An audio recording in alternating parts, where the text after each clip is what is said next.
Acıyı bal bilenlerin, her kahrı çekenlerin, ölüme gülüp gidenlerin yeridir ülke ocakları.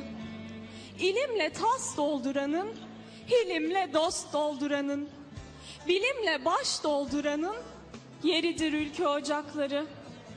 Kimisi ırkçı der bize, kimisi faşist. Kiminin gözünde dinsiz olduk, kiminin gözünde kavgacı. Teyzelere sorarsanız kurtçu der bize. Peki biz kimiz? Biz Kürşad'ın 40 yiğidiyiz Çin sarayında. Biz Hazreti Muhammed'in ümmetiyiz. Bedir'de, Uhud'da, Hendek'te.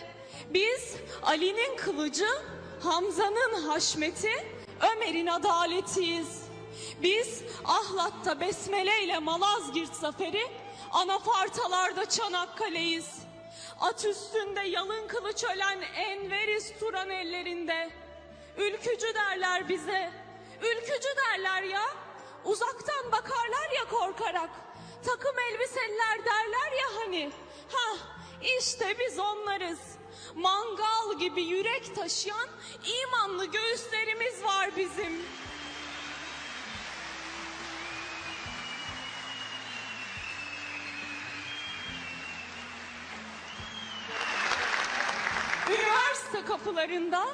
Üniversite kapılarında şehit olan Fıratlarımız var bizim.